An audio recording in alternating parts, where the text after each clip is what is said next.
ভোটের আগে ভোটের পরে মাঝে মধ্যেই দিনহাটা উত্তপ্ত হতো, আবার দিনহাটায় উত্তেজনা। দিনহাটায় বিজেপি বিধায়ক নিখিল চন্দ্র রায়ের গাড়িতে ভাঙচুর। নিখিল রঞ্জন দে, মাফ করবেন, নিখিল রঞ্জন দের গাড়িতে ভাঙচুর। দেখুন, নিখিল রঞ্জন দের গাড়িতে ভাঙচুর। দিনহাটায় বিজেপি বিধায়ক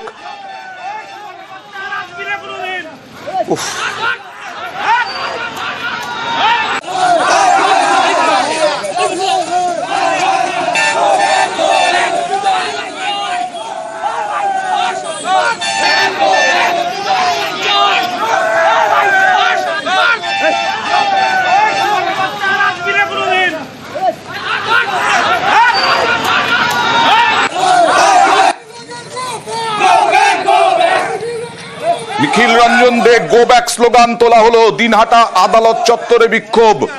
নিখিল রঞ্জন দে তিনি কোচবিহার দক্ষিণের বিধায়ক। পাল্টা বিজেপিরও অবরোধ।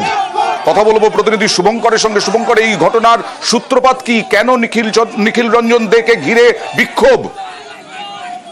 তোমাকে জানিয়ে রাখি, পুরনো একটি মামলার হাজিরা দিতে এদিন কোচবিহার দক্ষিণের বিধায়ক নিখিল রঞ্জন দে দিনহাটায় আসেন।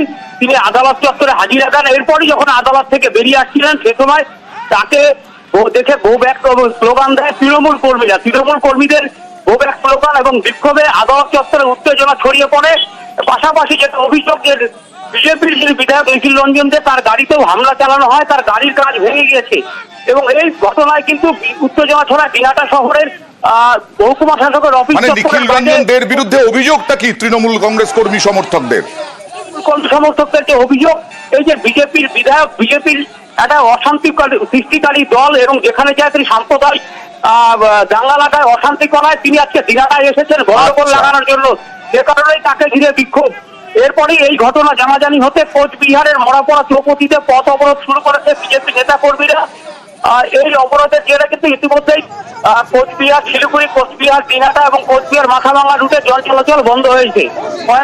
তৃণমূলের কি বক্তব্য একবার দেখাবো। গাড়ির কাজ ভাঙার অভিযোগ ওরাই ভেঙেছে, ওরাই ভেঙে এখন নাটক করার চেষ্টা করছে। নিখিল রঞ্জন জানে তৃণমূল কর্মীরা রেডি আছে, তাকে ঘিরে ধরে ডিম ছোড়া হলো। আর ডিম মামলেট খাবে হয়তো, তার জন্য ডিম ছোড়া হয়েছে। কোচবিহার দক্ষিণের বিধায়ক নিখিল রঞ্জন দে, তার গাড়িতে ঢিল ছোড়া হয়েছে বলে অভিযোগ। যদিও তৃণমূল বলছে এটা নিজেরাই নিজেদের গাড়ি ভেঙেছে, এটা নাটক। দিনহাটা আদালত চত্বরে বিক্ষোভ। দিনহাটা আদালত চত্বরে বিক্ষোভ। পুরনো মামলায় দিনহাটা আদালতে এসেছিলেন নিখিল রঞ্জন দে, এবং তারপরেই তাকে ঘিরে বিক্ষোভ, গো ব্যাক স্লোগান। দেখুন সেই ছবি।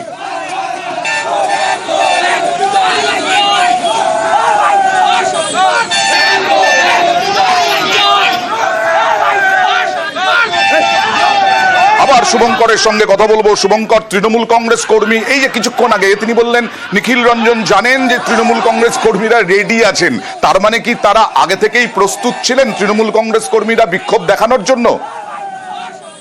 দেখো, তোমাকে আগেই জানিয়ে রাখি যে এদিন নিখিল রঞ্জন দে বিজেপি দক্ষিণের বিধায়ক, তিনি দিনহাটা আদালতে হাজিরা দিতে আসবেন, এটা তৃণমূল কর্মীদের কাছে আগেই খবর ছিল। সেই জন্য আদালতের উল্টা পাশে সকাল থেকেই তৃণমূল কর্মীরা জড়ো হয়েছিলেন।